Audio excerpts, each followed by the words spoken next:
Bakka garaagaraa teessanii sagantaa keenya hordofaa kan jirtan kabajamtoota daawwattoota keenyatiif dhaggeeffattoota keenya ashamaa akkam jirtu. Qophii addaa har'aa keessatti egaa keessummaa addaati kan qabannee dhiyaanne. Keessummaa addaa har'aa kana maaliif nu dhiyeessine jettanii iyyaafachaa nama turtanidha. Egaa kaan keessanii maqaadhaa itti moggaaftanii kan jirtanii bulloo maaliif callisee gurbaan diiman maaliif hin dhiyaanne kan jedhu nu gaafachaa turtan. Egaa har'aa qabannee dhiyaanneerra. Keessummaan keenya har'aa hundi keessanuu kan eegaa turtanii Jawaar Mohaammed. Jawaar Mohaammed ana dabalatee egaa waggaa lamaan booda kan karaa iskiriiniitiin wal arguuf deemnu. Egaa Jawaar Mohaammed baga nagaadhaan gara OMN'ttis akkasumas warra si eegaa jiruu fi karaa iskiriiniitiin baga dhiyaattee baga nagaan dhuftee anaa dhufuun jedha. Dayyani atii fi daawwattoonni OMN'is baga rabbi lubbuun jiraachisee walitti nu deebisee baga irraa baraartanii as geessanii baga walitti deebi'an jedha.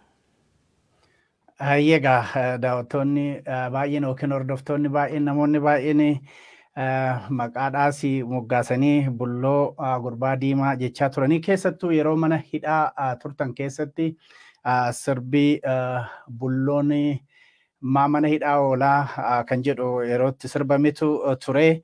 Egaa keessattuu bultii 40 yeroo nyaata lagattan sanatti yaaddoo guddaa ture uummata keenya biratti walumaa galatti namoonni dhimma kan hordofaa turan. Mee ka'umsa fi har'aayyuu kan jalqabnu turtiin mana hidhaa attam ture Jawaar Mohaammed? Turtiin mana hidhaa gaa duuti biyya wajjiin hirriba akkuma jedhani Oromoo kumaatamootatu hidhame. Kanaaf yeroo namni hedduu yeroo tokkotti hidhame keessatti waan hidhamneef waan addaati jechuu hin dandeenyu. Hiraariif dararaa obbolaan keenya jaallan keenya hedduun keessa dabaranii waggaa wal bira qabnu kan keenya laafadha. Haa ta'u akkuma hidhamaa hundaatu maatii keetirraa adda baatee bilisummaa socho'uu, bilisummaa dubbachuu, bilisummaa namaa wal arguu sarbamtee taa'uun dhiibbaa guddaa namarraan godha. Haalli nageenyaatii fi haalli biyya keessa ture irraa wal qabatee maatiin keenya baay'eedha kan yaaddaa turanii kun nuufis yaaddoo ture. Nama tokkoon gaa hidhaan dhiibbaaf miidhaa nurraan gaheera. Gama biraatiin garuu haala biyyi kun keessa dabre keessattuu wal waraansa biyyattiin tun keessa seente waggaa laallu tarii odoo hidhaa keessa jiraachuu baannee nus akkuma warroota biraa gara tokko naa taatu gara kaaniin harkifamnee lola kana keessa seennee harka keenya miira keenya maqaa keenya dhiigaan faaluu dandeenya jennee waan yaannuu fi tarii akkuma namoonni hedduun waggaa dhufanii nu gaafatan keerumaa fi waanuma gaariif rabbi gara hidhaa isin geessee waa jechaa turani. Kanaaf keerumaaf jecha achi turre irratti fakkaata. Harki keenya maqaan keenya fi gochaaf jechi keenya wal waraansa fokkisaa san keessatti hirmaachuu dhabuu isaatiin hidhaa turuun san nu baraareera. Gara tokkoon gaa miidhaa qabaa gara kaaniin immoo nullee fayyadeera. Akkuma faranjiin jettu partly it was a blessing in disguise gaa wanni guddaan jala dabarree as geenye jirra. Jaallan keenya hedduun carraa kanan arganne nuyi garuu rabbiif galanni haa ga'u as geenye irra jechuudha. Gaariidha. Keessattuu yeroo bultii 40 nyaata lagattan sana namni sodaa guddaa keessa seenetu ture. Murtii hamaa cimaa akkasii akkamitti murteessan kan jedhutu gaafiin kaka'aati ture. Kana mee waan nu yaadachiiftoo jiraate gama biraatiin immoo yeroo mana hidhaa turtan ummatni ofii haamilee ofiitii kan jedhu tokkotu dhagahamaa ture. Haalli ummataas akkam ture? Kana lamaan mee walitti gabaabsitii nutti. Haalli lagannaa nyaataa sun mataa isaatti sagantaa dheeraa fi kitaaba dheeraa kan bahu waan ta'eef gara fuulduraa barreeffamaaniif kan dhiyeessinu ta'a. Haa ta'u garuu yeroo hidhamte tooftaan ati ittiin qabsaa'uu dandeessu, tooftaan ati dhiibbaa ittiin godhuu dandeessu hedduu murtaa'a. Tarkaanfiin ati fudhachuu dandeessu ofirratti kanarraa kaanee haala biyyi sun itti deemaa jiru akkasumas haalli hidhamtoonni siyaasaa kun Gammachuu ayyaana dabalatee namoonni biraan haalli isaan qabiinsi isaanii yaaddeessaa waan tureef akkasumas immoo biyyattiin filannoo saniin wal qabatee gara hamaatti deemaa akka turte waan hubanneef kanarraa kaanee hamma dandeenyetti dhiibbaa uumuudhaaf jecha kan gara tarkaanfii sanitti seenne gaachi keessatti mootummaa qofa irratti osoo hin ta'in duratti illee dhiibbaa guddaa godhame beela osoo hin ta'in uummanni keenya kallattii hundaa dhufuudhaan dhiibbaa guddaan duratti godhee nageenya keenyaaf waan yaaddaa tureef lagannaa sana akka dhaabnuuf akka malee guyyaa mara dhufee xiqqaa guddaan abbaan amantii abbootiin gadaa warri bifa garaagaraatiin dhufanii dhiibbaa guddaan irratti godhaa turanii haala ulfaataa ture kan dhugaa yoo dubbanne kan nyaata dhabuun humna dhabnee laaffannee caalaa kan maatiin keenya uummanni keenya xiqqaa guddaan dhufee nutti wayiwaatu dhiibbaa guddaa godhan duraan ga'e haa ta'u gaa sanis irraa annee. Gaariidha gaa ergammoo mana hidhaatii baatanii ni calliftanii kan jedhudha. Gama tokkoon mootummaatu akka isaan afaan qabatan akka isaan hin dubbanne akeekkachiise kan jedhu jira. Gama biraatiin immoo mana hidhaatti yeroo ba'anii mootummaa wajjiniin walii galuudhaan bahanii kan jedhutu jira. Kanarratti maal jettan? Nuyi egaa tinka namni hedduun hin beeknu fakkaata haalli itti gadhiifamne gara dhuma ji'a muddeet irratti manguddoonni dhufanii mootummaan haalduree tokko malee isin gadhiisuu barbaada. Nuun jaaniin egaa akkas taate nu duris jaalannee of hin hidhe mootummaan nu hidhe mootummaan yoo nu hidhe hidhamnee teenyaa yoo gadhiise immoo baanee uummata keenyatti makamna jenneeni haaluma kanaan torban lama akkas booda deebi'anii nu gallakkisanii. Haaldureen irra kaayame tokkollee hin jiru. Kan callifne fedhii keenyanii namni nu dirqisiises hin jiru. Sababni callifneef qabna. Agartee yeroo mana hidhaa keessa turretti waan baay'ee hubanne. Televiziyoona mootummaa laalla turre manni hidhaa Qaallitti televiziyoona qaba hidhamtoonni televiziyoona argatu. Televiziyoona sana waggaa laallu yeroo biyyattii wal waraansaa keessa seentetti namoonni silaa biyya tasgabbeessuu qaban namoonni silaa nagaa buusuu qaban namoonni silaa balaa waraanni qabu hir'isuu irratti tattaafachuu qaban hayyoonni hogganoonni siyaasaa abbootiin amantii jaarsolii biyyaa warri jettuun bifa baay'ee nama qaaneessuu fi nama suukenneessuun waan lola hammeessaa garii isaanii afaan baafatanii duguggaa sanyii saba tokko irratti yeroo labsaa turanitti baay'ee nutti dhagahame baay'ee qaanofne turre akka lammii biyya kanaatti. Inumaa Baqqalaa wajjin yeroo baay'ee haasofna turre taa'ii osoo hidhaa keessa jiraachuu baanne nullee akkuma jara kanaatitti salphanne waan biyya balleessu dubbanna turre jennee yaadaa turre akkasumas qabsaa'onni gameeyyii ta'anis kaayyoo kaleessa itti gadi ba'aniif kaayyoo kaleessa itti aarsaa meeqa kafalaniif irraanfachuudhaan waan osoo daa'imman kanarratti dhumanii osoo dargaggeessi biyya kanaa lola irratti lola hiikkaan qabne irratti dhumu osoo qabeenyi biyyaa barbadaa'u gadi bayanii yeroo xurumbaa lolaa afuufan argaa turre baay'ee nutti dhagahame inumaahu akkuma reefsu hin jetti rabbi san jalaan baraarutti gammachuu qabna turre kanaaf tokko kanatti hedduu traumatize nu godhe jechuu wanni achirratti argaa turre wanni biraa yeroo san immoo hubanne hayyuun biyya kanaa hoggansi biyya kanaa hedduun keenya haasa'u malee wal dhaggeeffachaa kan turre rakkooleen baay'ee mudatan sun osoo wal dhaggeeffachuun kan jiraatu taate hubannaa waloo uumuun waan danda'amuuf rakkooleen sun tarii hin ga'an jennee waan yaadneef yeroo baanetti wanni dursa kennuu fi barbaannu dhaggeeffachuudha kan jedhu. Sababoota biraas qabna wanni jallifneef sababni biraa fakkeenyaaf ummanni keenya waggaa lamaaf olola lolaatiin olola diigii cabsii balleessi barbadeessi jedhuun sammuunsaa weeraraa ture yeroo nuti baanesanitti haga tokko gama mootummaatiin fi gama murnoota biraatiin ololli lolaa lashjee haasaan nagaa dhufaa waan tureef ummanni keenya xiqqoo boqonnaa argatuu qaba dullee itti baanee daran miira isaa jeequun qabnu kaja'uudha jechuudha. Waliigalatti egaa dubbachuurra yeroo hiikamne sanitti anguma ammaattis yoo ta'e uummata keenyaafis biyya keenyaafis mataa keenyaafis tarii dubbachuurra dhaggeeffachuu wayya kan jedhudha. Wanni biraa immoo akkuma beektu yeroo hidhaa keessa teessu odeeffannoo gahaan argattu. Waan maatiin dhufee si himu, waan namni dhufee si gaafatu si himuu fi waan miidiyaa mootummaa irraa dhaggeeffattuun ala odeeffannoo gahaa qaamota garaagaraa irraan argattu.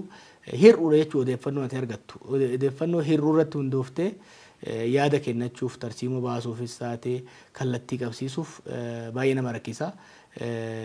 Yaadni ati dhiyeessitus falli ati dhiyeessitus kan hir'ate ta'a jechuudha odeeffannoo hir'uu irratti hundaa'ee waan deemuuf. Kanaaf mari'anneetuma akkuma beektu ganoonni keenya kanaafanis yeroo haasaa gabaabaa godhanii alatti bal'inaan haasa'uu irraa of qusachuudhaaf murteessine. Egaa haasa'uu dhabuu keenyan uummanni keenyaa fi biyyi keenyas sabni keenyas hin fayyadame jenneeti kan abdannu. Yeroo tokko tokko callisuunis ergaa guddaadha qaba. Silence can be a strategy sometimes. Kanaaf bifa saniin hordofaa turre. Dubbiin callisuu kun hedduu nama dubbisiisa nan beeka. Mammaasa gaafa ijoollee tokko na yaadachiisa. Yeroo ijoollee mammaasa tokko ture mammaasatti wani dhiyaatu. Gurbaatu intala fuudhee warra soddaa waggaa dhaqu. Hiriyoonni maatiin isaa yoo ati waggaa warra soddaa dhayitu hin dubbatinii wanni as dubbattu hin bushaayaa nama muufachiisaa warra soddaa offeende gootaa hin muufachiiftaa jedhaniini. Kanaaf innis waggaa warra soddaa dhaqu soddaatitu mana jira. Dubbadhu haasa'ii jettiin hin haasa'uudha. Haasa'ii lakkii haasa'ii hin haasa'u maan haasofne lakkii barii warri keenya waggaa warra soddaa dhayite hin haasa'ii naan jedhanii. Sababni isaas dubbiin ta'ee hin bishooftii warra soddaa muufachiifta hin haasa'ii naan jedhanii jennaan. Lakkii dubbiin ta'e natti mi'ooftii rabbi jee haasa'ii jetteen. Lakki sitti hafuun haasa'u jennaan lakki haasa'ii jettee reedhee jettee jedheen. Egaa haasa'ii jettee jedheeti waggaa gadi ilaalu daa'ima fadhiitoo jedhamtu jedhan daa'ima gara boodarra dhalattuu ka manatti hafee waggaa ijoolleen tun tiksee jabbii jala deemtu mana taa'ee waan argatu nyaatu kana jira akkuma kiyya kana jechuu warra dulloota jala taa'ee oduu fi waan nyaatu walitti haratu kana jira. Mataan isaatiif garaan isaa baay'ee guddata mucaa xiqqaa waggaa gadi ilaalu. Kanaaf haasa'ii jettee reedhanii erga haasa'ii jettee ilmuma kana akkamitti dandeessee deettee jeen jaan. Kanaaf jaartiin rifattee qaanooftee dhuguma dubbiin ta'een bishoofti afaan narraa qabi jettee ofirraa gadi baafte jedhanii haasa'ii jettanii erga haasa'ii jettanii ni haaso'ina dubbiin teessaniin bishoofti jettanii nu adeemnaa malee. Meegaalee dhagaa callisuu kanaan wal qabatee kan biraa kan ka'aati jiru. Jawaar Mohaammed fa'aa mootummaa wajjin hojjetaa kan jedhu jira. Dhuguma Jawaar Mohaammed mootummaa wajjin hojjetaa jira. Ani egaa miseensa paartii siyaasaati. Paartii seeraan galmaa'ee biyya kana keessa jiru. Paartii biyya kana keessatti lolli furmaata hin fidu jedhee amanaa ture. Kanallee lallabaa ture. Lola hanqisuudhaaf duula gooneen hidhaadhaaf mudannee ammas taanaan ejjannoon keenya biyya kanaaf lolli biyya mancaasuu diiguu malee bu'aan qabu jennee amanna. Kanarraa kan kaane namni dhaggeeffatu yoo jiru taate mootummaa haa taatu riphee lolaa haa taatu lammii warra humnoota biyya alaa taatu ka ollaa haa taatu kamii wajjinuu haasa'uudhaaf fedhii qabna. Qaama kamiiyyuu mootummaa si hokkataa taate mootummaa biyya kana bulchuu imaamata isaa irratti adeemsa isaa irratti mormaatu turre waan mormaa turreef hidhaa buune. Garuu hogganoota mootummaa kanaanis taatu rakkoo dhuunfaa walirraa qabnu hin jiru. Wanni daangaa lafaa walitti dabarree wallolleen hin jiru waan dhuunfaa hin qabnu. Ilaalcha siyaasaa, ejjennoo siyaasaa, adeemsa siyaasaa fi dantaa saba keenyatti irratti kan wallolle yoo isaan sirraayanii araarri haa bu'u lolli hin barbaachisu biyya kana badii fi kasaararraa hanqifnu yoo kan jedhan taate waliin haasa'uudhaaf waliin dhiyaachuudhaaf qophiidha. Isaan qofa osoo hin ta'in qaama dhimmina laallata. Biyya kana balaa irra buute kanarraa nan hambisa. Hambisuudhaaf immoo isin wajjin haasa'uun isin wajjin mari'achuun faayidaa qaba jedhee kan dhufu kamiyyuu wajjin haasa'uudhaaf akka paartiittis akka hoggansaattis nuti qophiidha. Bifa kanaan jirra. Haga ammatti garuu mootummaan dhimma kanarratti sirnaan daniin ilaaf ilaamiin taa'ee rakkoo biyya kanaa furuudhaaf fedhii qabatamaa agarsiisee nu gaafate hin jiru. Gaafa nu gaafatanitti garuu nu yeroo kamiyyuu mootummaan yaada keenya yoo barbaadu taate furmaata qophii yoo ta'u taate dhaggeeffachuudhaaf yaada keenya dhiyeessuudhaaf qophiidha.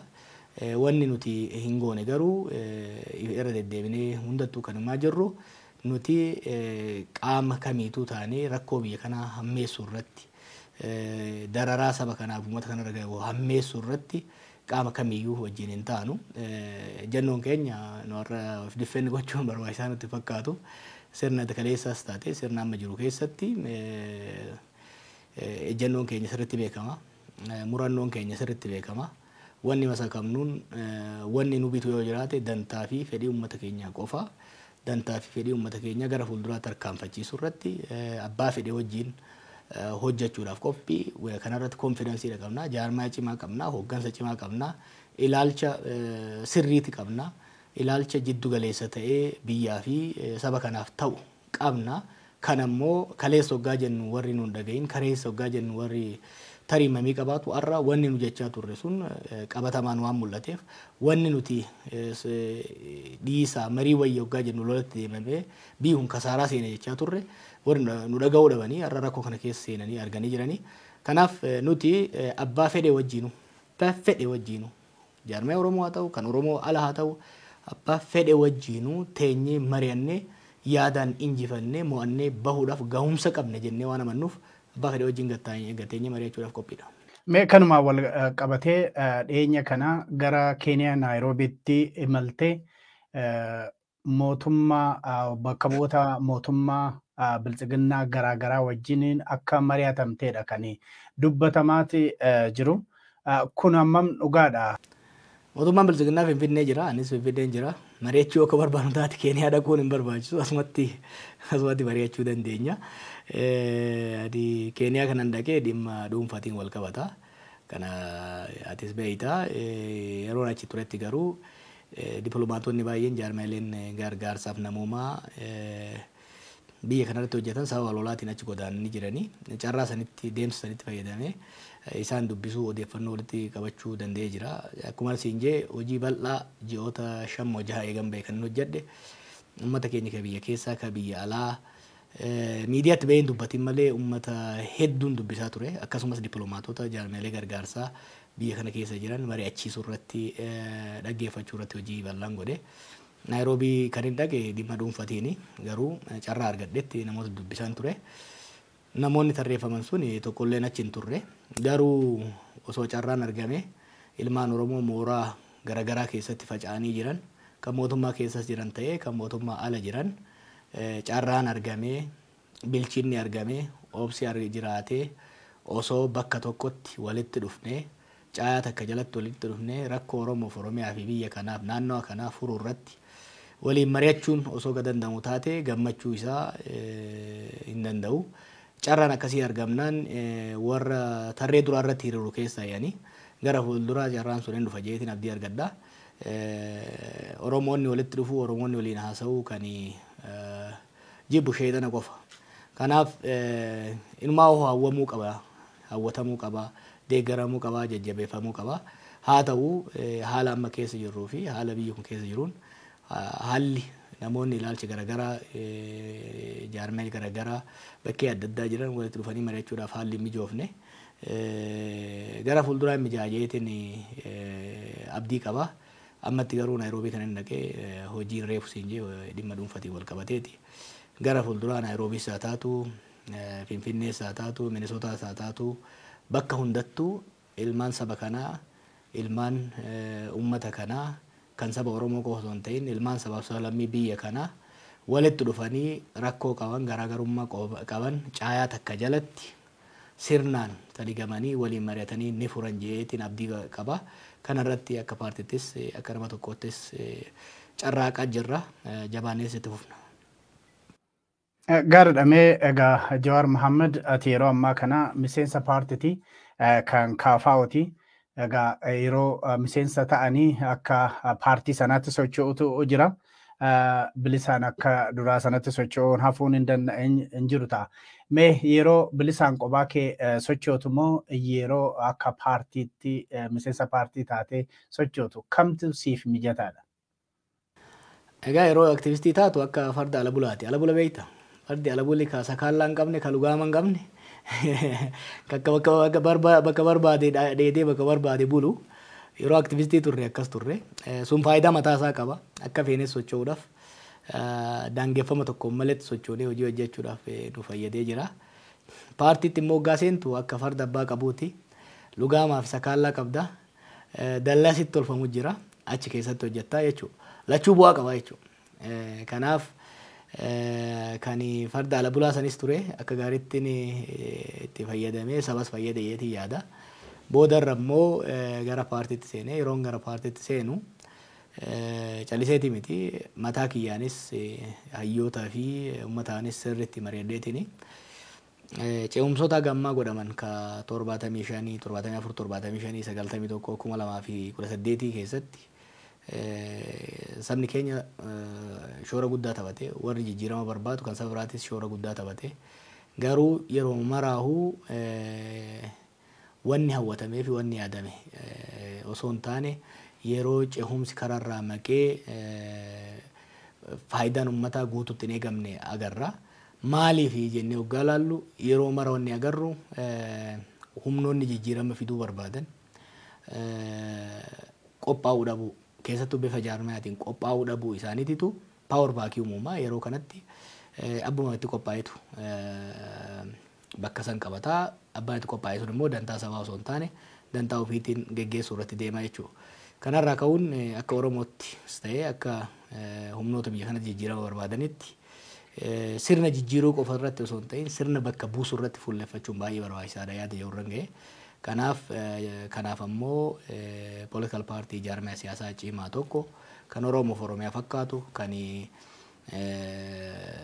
hoggansaanis imaammataanis tarsiimoonis gahaa ta'e ijaaruun barbaachisaadha jennee irratti hojjetaa jirra. Yeroo baay'ee dabana yaadee keessa yaadatti ammallee wanni akkasiin bibbiqilaa jira. Injiru dhaabni biraa tokko injiru kan biyya bulchaa danda'u kan bakka bu'uu danda'u injiru. Paartiin kun yoo hoggansi kun yoo bu'ee bakka bakka bu'uu danda'u injiru jaaminitti dhiyeessu. Wanni kun biyya uummata biyyaa irrattis dippiloomaasii irratti illee dhiibbaa qaba.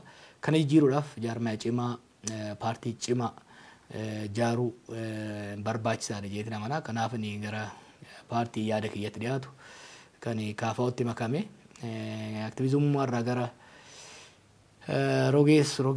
rogeessarraa gara hoggansa siyaasaatti cehuun waan laafaa miti.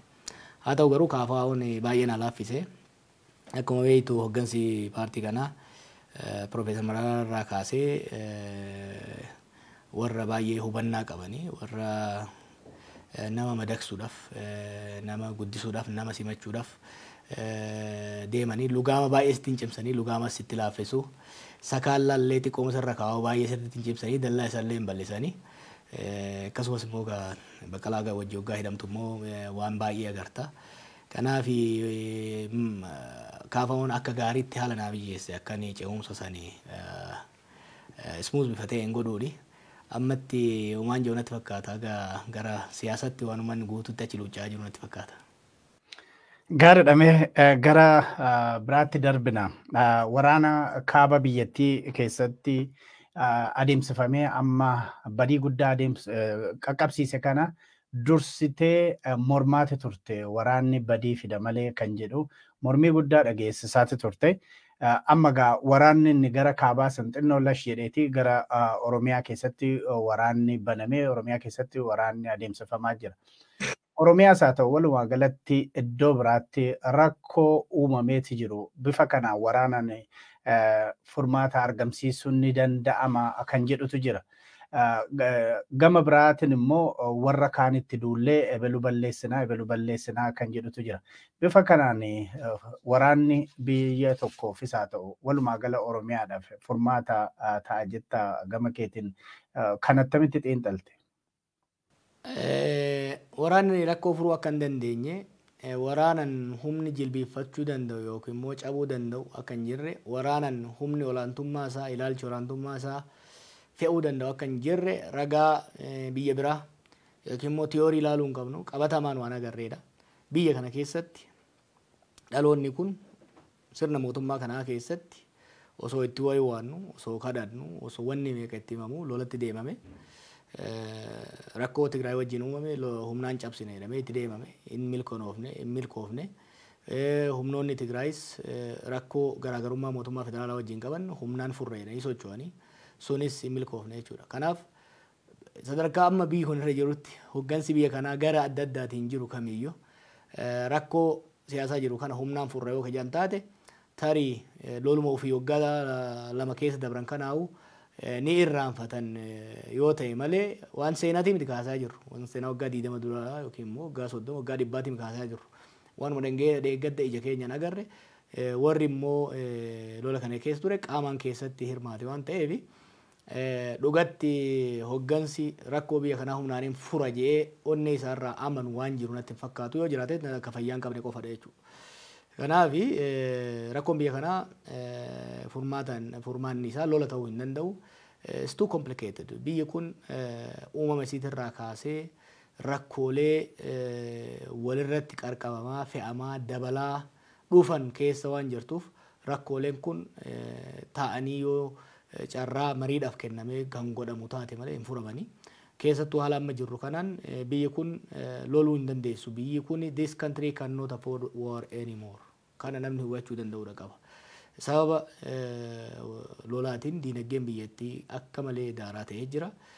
Gombisaa jalaan uratee jalaan yaasu ka gubbaa immoo ittiin guutamne sababa lola kanaatiin qoqqobbiin adda addaa irra kaa'ame waan ta'eef diinagdeen akka malee kollaapsu godhaa jira. Laaffataa deemaa jira. Yoo siyaasa iyyuu kan irraanfannee waa'ee nagaatii fi waa'ee dantaa uummataatu kan irraanfannu taate practically akka biyyaatti itti fufuu hin dandeenyu lolaan. Lola haga ammaa kasaaraa lola haga ammaa nurra gaheewu irraa dandamachuudhaaf gargaarsa faranjii bal'aa fi gargaarsa rabbiitti nu barbaachisa malee mataa keenyaan keessaa bahuu hin dandeenyu jechuudha. Kan kun osoo jiru immoo gara fuulduraa lola itti fufna jedhanii deemuun dogongora guddaadha. Kana hubachuudhaan lolli gama kaabaa gara nagaatti akka deemuuf tarkaanfileen suutallee yoo taate ji'oota dabran keessa fudhataman kan jajjabeeffamanii sirriidha. Mootummaan tarkaanfii sirriitti kan fudhate warri TPLF yoo taate tarkaanfii sirriitti kan fudhatanii jajjabeeffamuu qaba. Jajjabeeffamuu qaba qofa osoo hin taane gahaa miti saffisaan gara wal hubannaan lola dhaabuu kun gara furmaata siyaasaa fiduu irratti waliigaluu irratti achi ce'uu danda'uudha qaba gama kaamaatiin. Garuu biyya kana lolli kan jiru kaaba qofa miti. Oromiyaa kallattii hedduudhaan Beenishaangul kibba keessa bakka garaagaraatitti ilmaan namaa guyyaarraa harcaa'aati kan jiranii. Waraanni mootummaa fi waraanni humnoota siyaasaa garaagaraa lola guddaa keessa kan jiranii. Kanaaf akkuma kaabatti godhame mootummaan falli kaabatti hin ta'in kibbattis ta'uu hin danda'u jechuudha. Rakkoo kaabatti uumame lolaan furuu yoo dadhabdaate ka kibbaa furuu hin dandeessu. Humni har'a xiqqaa jettuun boru guddateeti kan argamu jechuudha. Duuba deebinee yoo kalaalu taate Oromiyaa yeroo nuti wayiwaachaa turre waggaa 4 waggaa 3 irraa aanaalee muraasa lixa Oromiyaa ture kan lolli keessa ture har'a godinoota hedduu waliin gahee namoonni miliyoonotaan ta'u lakkaa'amu buqqa'ee lafti bal'aan osoo hin qotamin hafee hanqina nyaataa bifa adda addaatiin mudate irratti dabalataan ta'ee jira jechuudha. Kanaaf akkuma kan kaabaa godhe mootummaan gadi taa'ee humnoota Oromiyaa keessas ta'ee naannolee adda addaa keessa socho'an wajjin mari'atee lola dhaabuudhaan gara furmaata waliigalaatitti fidu malee gama lolaatiin deema jechuun mootummaafis biyyaafis saba keenyaafis kan fayyadu ta'ee natti mul'atu. Walumaa galatti Itoophiyaa keessatti rakkinni waraanaa yoo itti fufee rakkina guddaa fidaa biyya ollaatti itti hirmaachisaa kan jedhu dippiloomaasiidhaan kufaatitu dhufaa kan jedhu waa hedduu kaaftee turte too hin hidhamin dura warri si mormanis haa ta'u waa siyaasa atordoftu warri morman illee erga hidhamtee booda kaansaanii Jawaar yaalaw unet ነው ጀዋር ናፈቀን ጀዋር ማረን amma jechuutti gahani. Kanaaf kan Jawaar jedhe hundumtuu ta'e otoo yeroo sana dhaggeeffanne kan jedhanillee baay'inaan dhaga'amaatu ture. Waan fuulduratti ta'u kana attamitti raaguu dandeesse amma teessee lolaaltu immoo akkamitti hubatta ilaalta Jawaar. Tarii warra Dabbayyee warra Sheek Huseenii warra Sayidaaboo irraa waan hin dhufeef taalaata. Lakkii ani hin raagne itaan irra hin buufanne. Garuu ijoollummaa siyaasa Itoophiyaa tan ilkaan itti cabsanne. San boodas gara Singapoor yeroo deemetti biyyoota Eeshiyaa keessatti ijoollummaan wal fakkii biyyoota keenyaatiif biyya keenya biyya sanii ilaalaa ture. Biyyoota akka Sri Lankaa, Maleeshiyaa, Indoneeshiyaa, Kaamboodiyaa hedduu isaanii keessa deemee biyyoonni naannoo sadii kun amma tokko wal waraansa keessaa bahuudhaan gara cehumsa isaanii xumuranii gara diinagdee jiddu galaatti cehaa waan turaniif hedduun faasineetir ta'ee qorachaa ture jechuudha. San booda immoo yeroon gara Ameerikaa deemee yuunivarsiitii yeroon turetti tiyoorii siyaasaa keessattuu comparative politics jennuun akkasumas madda wal dhibbeelee sabootaa madda sirna abbaa irree madda lolaa waliigalaa hedduu irratti barnoota gaarii hayyoota ciccimoo jalatti barachaa ture. Kuni waa'ee siyaasaa irratti keessattuu siyaasaa biyya keenya irratti hubannaa gaariidhaa kenne. San qofa osoo hin ta'in biyyoota akka Awurooppaa bahaa akka Yugoslaaviyaa fa'aa Sooviyeet fa'aa turan keessa deemuudhaan akkaataa biyyoonni sun impaayeroonni sun itti diigamanii fi san booda wal waraansa ta'ee fi san booda riippablikoota uumaman akkasumas immoo fincila kalar revolution jedhamu kan sirna dimokiraasiitti ceesisanis qorachaan ture. Biyya Indiyaattis deemuudhaan akkaataa itti qabsoon nagayaa hojjetaa turee fi sirna federaalizimii isaanii qorachaan ture. Kana hunda immoo yeroon qoradhutti biyya keenyaan walitti qabeetti ilaalaa ture. Kanaaf waa'ee biyya kanaa kara biyyi kun tarii itti deemuu dandeessu tilmaamuudhaaf hubannaa gaarii kaayadheen ture natti fakkaata. Barnootaanis muuxannoodhaanis hubannaa gaarii waan hin godhadheef kanarratti hundaa'eetiin xiinxala kennaa ture. Xiinxalli sun keessattuu yeroo qabsoo sanitti hedduu nu fayyade. Booda garuu waa lama yaadaa turre. Tokkoffaa sirna Ihaadeegsan dadhabsiifnee harka kennisiifnee jijjiiramatti galchuu ture. San irratti nutti nu milkaa'ee jira. Xiinxaluu san irratti hundaa'uudhaan ammoo cehumsi kun akkaataa itti deemuu qabu irratti yaadota lafa keenya karoora lafa keenyatti ture. Karoora san irraa yoo kan maayinu taate rakkoolee uumamuu danda'an eeraat turre. Keessaanis ifattis gama miidiyaatiin eeraat turre. Akka hiree ta'ee cehumsa san hadiidarra qabsiifnee deemuudhaaf hin dandeenye. Warri immoo cehumsa san hoogganuun akkaataa nu itti hubanneen hin hubanne jechuudha. Kanarraa kaaneeti rakkoo kana keessa kan seenne wantoonni an dubbachaa ture sun dhugaa ta'uu isaaniitti an ittiin boonu kanan je'ee ture je'ee ittiin boonu ittiin of jajuun barbaadu dhugaa ittiin hin gadda. Yeroo mana hidhaa turettis ijoolleen ati akkas jechee turtee hunoo kun raawwatameera yeroo jedhan eegan ba'es kilipii adda addaa sooshaal miidiyaa irra deemu hoggaan laalu nan gadda. Akkuma jedhamu nama hoggaa wanni inni dubbate takka dhugaa taatu yoo argu arrabni kee gurraacha jedhaniiti xooxiffatu yookiin immoo qeequ duri arrabni kiyya gurraacha jee yeroo daawwitii keessatti illee ulaalee ture. Arrabni kiyya gurraacha miti. Haa ta'u garuu dhiiroo biyya kana ittiin farrisee saba kana biyya kana uummata kana ittiin farrisee jee yeroo itti dhagamu I regret actually wantoota tokko jechuu isaaniitti dhugaa ta'uu isaaniitti wanni an tilmaame dhugaa ta'uu isaaniitti ittiin boonu ittiin hin gadda dhugatti. I wish wanni an jee osoo ta'uu baate I wish wanni an jee suni faallaa sadii ta'ee biyyattiin tun lola keessa seenuu dhabdee biyyattiin tun gaagama keessa seenuu dhabdee osoon tilmaamni kiyya dhara ta'ee biyyi kun garuu rakkoo kana keessa seenuu baattee karaa nagaa irra kan deemtu taateen irra itti gammada. Ittiin hin boonu ittiin hin gaddaa yeroo baay'ee osoon dubbachuu baadhee tarii ittiin farrisee yeroon itti yaadu jira. Hirmaannaa biyyoota adda addaa waraana Itoophiyaa keessatti adeemsifame keessa Eertiraa dabalatee hirmaannaa isaan Itoophiyaa keessatti godhan kana mee akkamitti ilaalta? Badii akkamii geessise? Akkamitti xiinxalte keessattuu iddoo mana hidhaatii baate?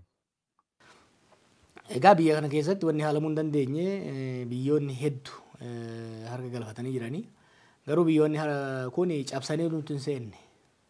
biyyoota kana nuti rakkoo teenya dirree siyaasaa irratti furuu dadhabuudhaan gara dirree waraanaatti dhaquu keenyan biyyoota hedduu gara dhimma keessoo keenyaatti affeerre wanni hubatamuu qabu wal waraansi keessattuu biyya hiyyeessa keessatti godhamu osoo hin jaalatin gargaarsa biyya alaa si barbaachisa ispoonsara biyya alaa si barbaachisa maaliifi loluudhaafis leecalloo gahaa hin qabdu meeshaa waraanaas hin qabdu kanaaf biyya alaa irratti hirkatta kanaaf biyya alaatirraa akkasi gargaaru gaa deemtu ufumaa balbala banattaa jechuudha.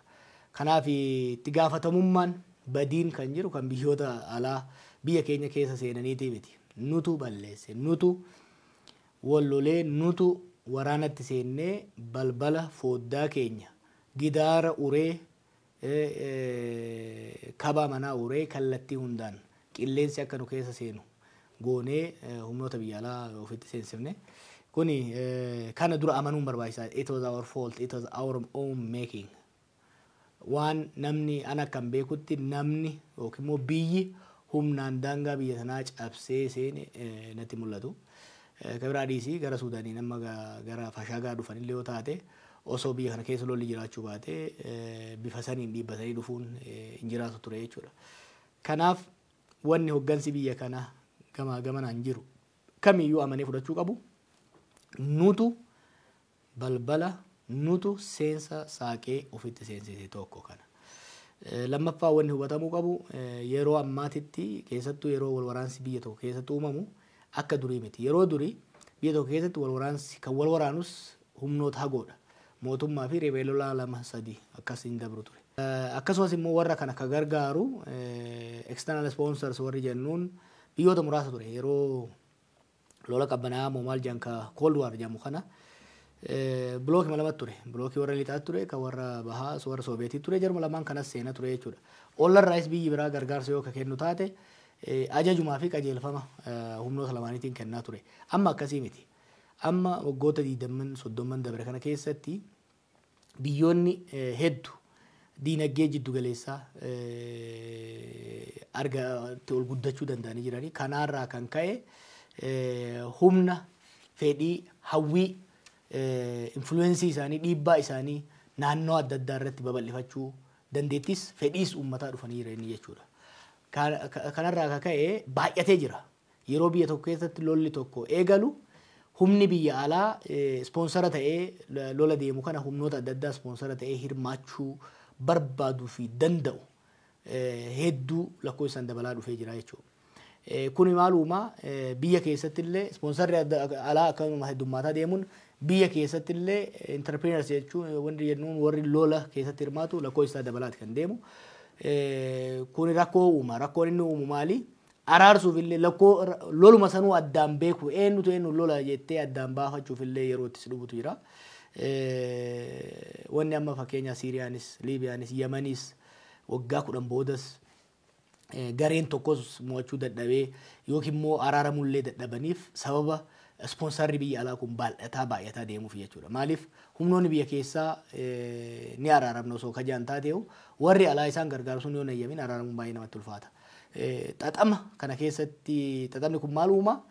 Adda godha civil war bara kana kan duraatirraa adda godha. Dur haadheeratu waggaa 10-20 haadheeratu malee yooki mootummaan irra aana yooki humna isaan mormutu irra aana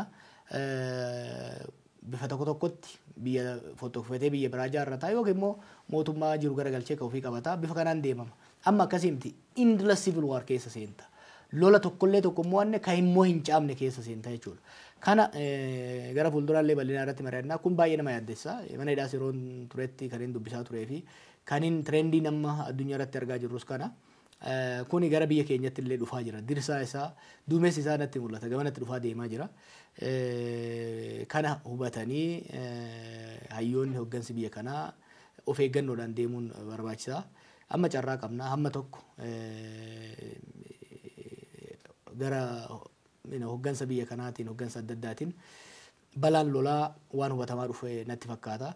Akkasumas immoo humnoonni sponsor jennuun biyya alaa jiran at least ergan bahee hedduu isaanii dubbiseen jira. Wal waraansa itti fufsiisuu irratti hagas mara fedhii akka hin qabnee fi araarri yoo kabuu taate baay'ee akka hin jibbine kan hubachaa jiru.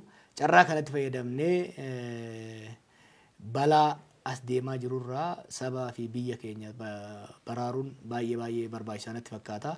Garuu lolli Oromiyaa keessa fi bakka adda addaa jiru kun yoo dhaabatin kan kaabatti yeroof dhaabate kuni furmaata waaraa osoo harkatiin yoo ka deemnu taate yookiin immoo lolli biraa yoo ka eegalu taate daran humnoota amma harka naqatan caalaa humnoota biraas naqachaati kan deemnu. Akkasumas wal dura dhaabbannaan Raashiyaa fi warra lixaa kunis babal'ataa yeroo dhufetti dhiibbaa ji'oopolitikaa nurratti qabaatu qaba.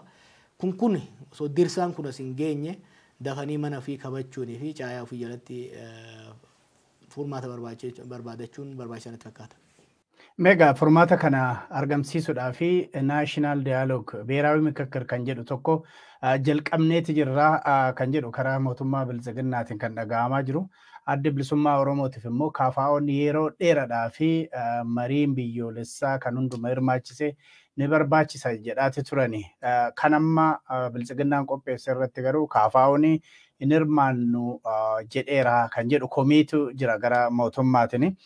Kanaafi kanamee attamitti ilaalta KFO'n kan mootummaan qopheesse kanarratti hirmaachuu maaliif hin barbaanne naashinaal diyaaloog kan jedhamu kun yookiin beeraawi mikakkir kanumti jedhamu kunuyyuu bifa kamiin adeemutu irra jiraata bu'aa qabeessa ta'uudhaaf jetta. Egaa nuti akka KFO'tti marii biyyoolessaa hin hirmaannuu hin barbaachisuu hin jenne.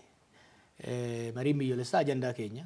Ajandaa waggoota kurnaniif KFO'n fi keessattuu Profeesar Mararaan dubbachaa turedha. Akkuma yaadattu furmaanni biyya kanaa yeroo mallas jirurraa kaasee furmaanni biyya kanaa mariidhaan marii waliigalaatiin mootummaa waloo dhaaburraa dhufa jedhanii kan dubbachaa ture. Yeroo nutis yeroo jijjiiramni kun dhufu kan yaadnee fi karoorfanne marii biyyaalessaa gochuudhaan rakkoolee siyaasaa garaagarummaa siyaasaa humnoota adda addaa jidduu jiran mariidhaan karaa qabsiifnee waliigaltee biyyoolessaa tokko uumna jenneeti kan yaadaa turre. Kanaaf ajandaan marii biyyoolessaa ajandaa keenya. Ajandaa nuti yeroo hedduu dhiibaa turre nurraan fudhatamini. Turtus erga aduun dhi'u kaates taatu mootummaan fudhatee ajandaa ofii godhachuu isaatti itti boonna. Garuu immoo mariin biyyoolessaa akkaataa sirna ittiin deemsifamu qaba. Marii biyyoolessaa waggaa jedhamu sadarkaa lamatti godhama. Tokko waliigalteen siyaasaa gara lolaatti osoo hin seensisin, garaagarummaan siyaasaa lolatti osoo hin seensisin, garaagarummaa san dhimmoota irratti wal dhibdeen jirtu san mariidhaan furuudhaan lola hanqisuu preventive measure kan jennu lola hanqisuudhaaf itti fayyadamuu dandeessa. Tokko immoo kalammataa immoo yoo marii biyyoolessaa godhuu dadhabdee rakkoolee jiran san mariin furuu dadhabdee yookiin yeroo dhabdee hanqattee lolli dhoohee wal waraansi bal'aan erga godhamee booda erga lolli sun dhaabate irraa kaastee tokkoffaa dhimmoonni lolatti nama gareelee geessan sun sirnaan irratti maratamee furmaata akka argataniif akkasumas immoo miidhaa fi madaan lola keessatti uumame akka qooruu fi akka wal dhaanamuuf lola booda marii gootaa jechuudha. Post war reconciliation process kan jennu. Kanaaf mariin biyyoolessaa yookiin lola dura godhama yookiin lola booda godhama. Yookiin wal waraansa dura godhama yookiin wal waraansa booda godhama. Mariin biyyoolessaa wal waraansi osoo geggeeffamaa jiru godhamu hin jiraatu jechuudha. Bu'aas buusuu hin danda'u. Akkuma aadaa keenyatti yoo fudhatte dargaggeessi lama yoo kan wal falaxaa jiraatu taate dura dargaggeessi lamaan sun akka wal dhaanu wal rukutuu dhaabu gootee eega adda qabu waan jedhamu jiraami jidduu seentee eega adda qabde booda gara caayatti fidda malee osoo isaan alatti wal tumaa jiranii wal waraanaa jiranii jaarsi caayaa jala taa'ee isaanii wal tumu alatti dhiise jaarsi caayaa jala taa'ee mari'atu dura walitti bu'iinsi sun wal lukutuun sun dhaabatuu danda'u qabaa jechuudha. Kanaaf akka harduree tokkoffaatti kan keenye mariin biyyoolessaa bu'aa akka buuse yoo kan yaadamu taate lolli dhaabbachuu qaba. Lolli ceasefire kan jennu irra gahumuu qaba. Kan kaaba biyyattiitti godhame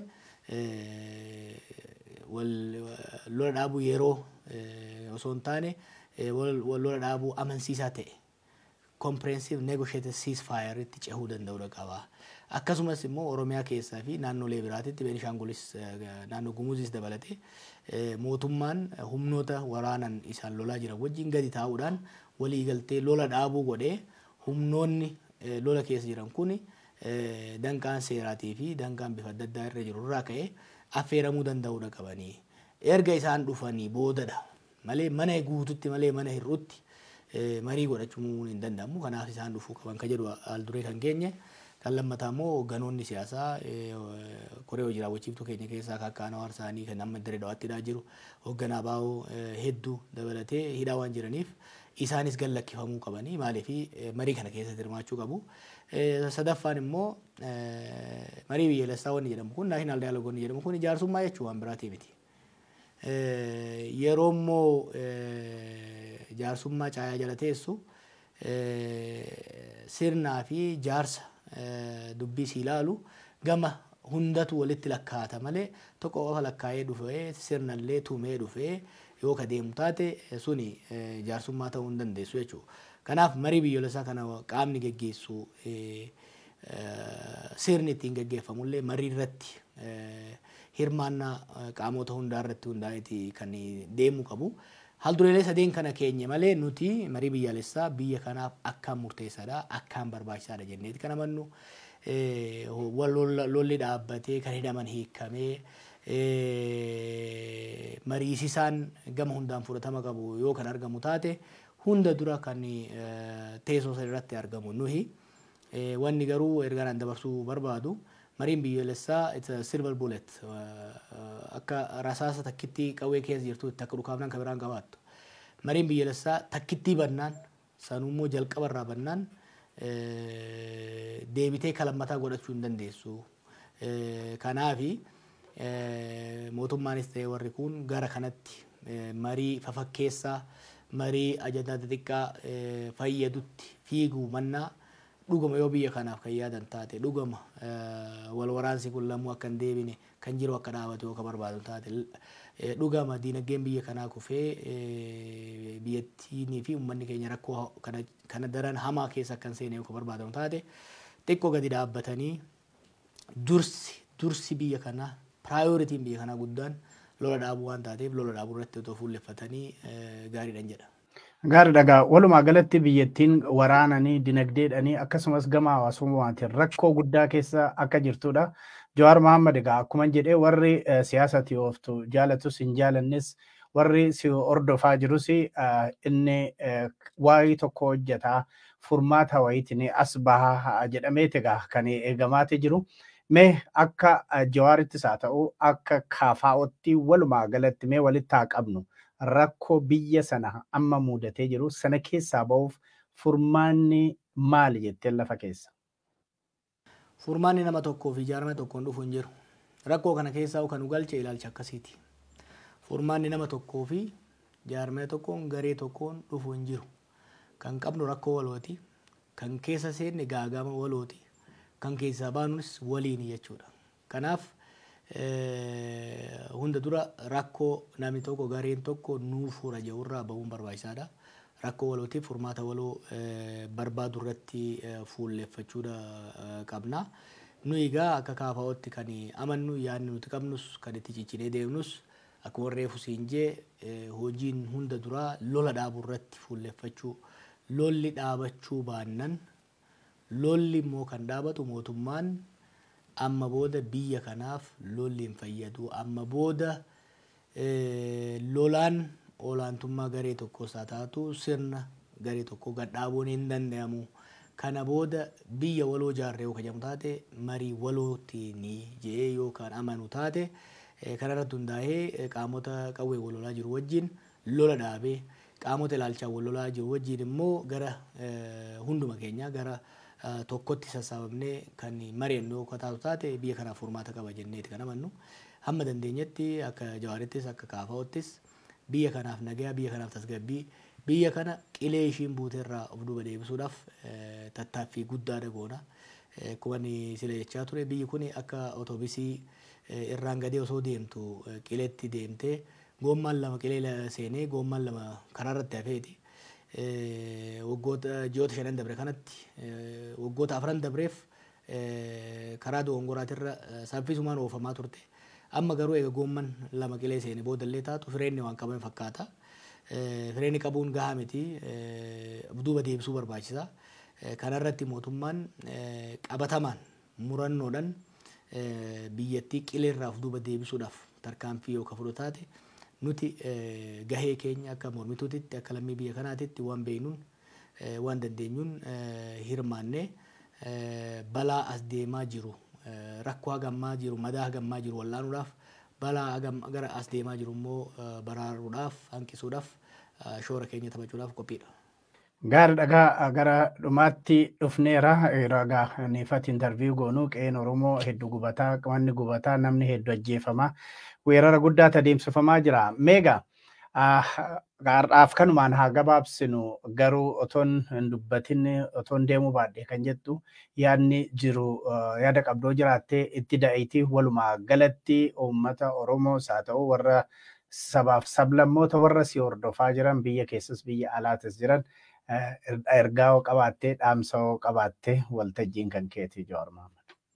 Oromiyaanis ta'e Itoophiyaan gaagaama akka yeroo ammaa keessa seente kana seenteen beeytu balaa risk danger amma isii fuuldura jirullee agarteen beeytu kana sirriitti hubachuun barbaachisaadha.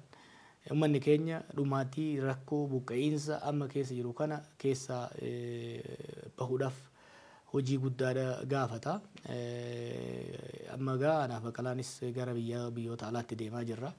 Biyyoota alaa keessatti uummata keenyaan wal dura teenyee waliin mari'achuudhaaf dhaggeeffachuudhaaf waan nutti mallattee itti himuudhaaf garasitti deemaa jirra. Egaa kan qaamaan agarru qaamaan kan agarre immoo miidiyaadhaan dubbisaa waan dandeenye saba keenyaa fi biyya kanaaf gumaachuudhaaf dhufaa jirra. Gaafilee hafanii fi yaadota hafan immoo waltajjiilee san irratti bal'inaan kan itti deemnu ta'a. Wanni ani jechuu barbaadu saba keenya galateeffachuuf kan garas deemnu. Sabni kun saba galataati, uummanni kun uummata galataati. Yeroo hidhaa jirtutti wanni yeroo baay'ee yaaddu kaayyoo ani hidhameef uummanni ani hidhameef na duuba kaayyoo san dhiisee tokkummaa isaa jiigee jiramoo cimee itti fufe kan jedhudha. Uummata keenya guyyaarraa 100 dhufee nu gaafataa ture. Erga baanes bakka eenee walitti cimee jabaatee diyaaspooraan isaa taatu kan biyya keessaa jabaateeti kan agarre. Kun hedduu nu boonsa. Mana hidhaattis akka laaftutti ilaallu akka hin cinqabne akka qalbii takkaan kitaaba dubbifnuu fi barreessinu nu gargaare. Kanaaf uummata kana galateeffachuu qofa osoo hin ta'in yaaddoo isaa hawwii isaa dhaggeeffachuu barbaanna. Nuyis yaada keenyaa fi karoora keenya akka paartiitti dhiyeessuudhaaf kan sochoonu. Sanirratti gaafileen dabalataa hedduu akka jiraniin yaada kan dandeenyu hin deebifna. Kan haqqanne immoo akkuma dur rabbitti kadhanna. Kanaan nu haa ga'uun jaa galatoomii jedhanii. Hedduu galatoomii atis Jawaar Mohaammed waan dhiyaattee ibsa bal'aa nuu kennitee fi egaa kabajamtoota daawwattoota keenyatiif dhaggeeffattoota keenya kan gaafataa turtan iyyafataa kan turtan Jawaar Mohaammed wajjiniin turtii bal'aa goone irraa hubannoo guddaa akka argattanii abdii qabna. Gara fuulduraatti egaa ammas deebinee Jawaar Mohaammed isinii dhiyeessinaa jedheen abdii qaba. Waan ammaatti nu wajjin turtaniif hedduu galatooma. Ammaatti kan isin keessumsiisaa ture Dajanee Guutamaatii ogeeyyiitoota teeknikaa wajjiniin ta'uudhaani sagantaaleen OMN biroo itti fufu nagaan nu tura.